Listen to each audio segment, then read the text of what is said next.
Talking about servant leadership and how unpopular it is, I was reminded of that when I was a football coach. In fact, I think I learned more about servant leadership when I was a football coach than I learned in any other part of my life. The first year that I coached the varsity football team, I did the kind of military leadership, authority. I'm in charge, do what I say, blah, blah, blah. To be honest, that's how I'd been coached from the era when I was playing football.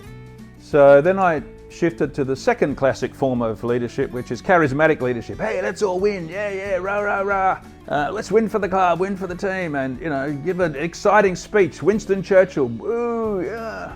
And then if they'd win, the dads, everyone who's watching and coming onto the field to listen, they'd give you what a great speech by Bruce.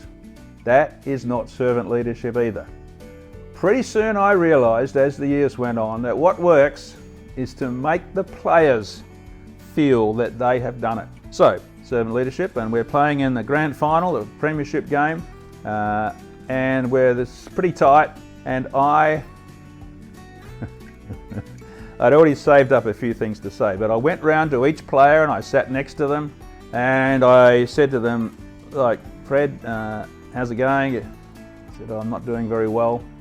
What do you think the problem is? I knew what the problem was. He said, he kicks it with his left foot and I'm running to his right, or whatever it is. Then I'd say, mate, look, you're the vice captain. I think I've seen you turn it around before. I really think the guy's looking up to you. I honestly believe that your second half is going to be brilliant. And I'd go around and say that to a few players, and I actually didn't make a big Winston Churchill speech. Little bit at the end. Anyway, that particular game we won.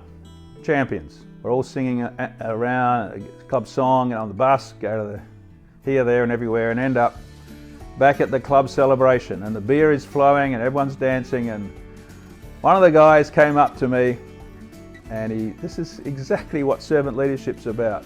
Put his arm around me and he said, Bruce, we love you. We love you, mate. As a coach, we love you. But we're so good, Bruce. We're just so good. We'd have won without you. Oh, that's what servant leadership is supposed to achieve. But it hurt. But I realised that is exactly what servant leadership is about. You have to make people think they've done it. You're not seeking the glory. You are seeking to be a servant. I did get a little bit of recompense though, because about 30 years later we had a reunion. And I was a bit late. I was held up at the hospital. It was a Saturday lunchtime, and I walked in and one of those guys left the group he was talking to, and he came and put his finger on my chest and he said, I'm onto you.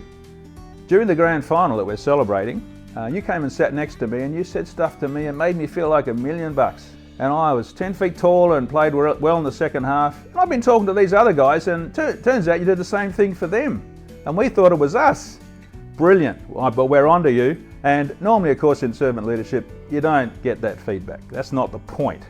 But that was actually nice feedback to get. But the point is, servant leadership can hurt, and you certainly won't get the glory for things you've done. And if you don't, you will have succeeded. But it's not popular.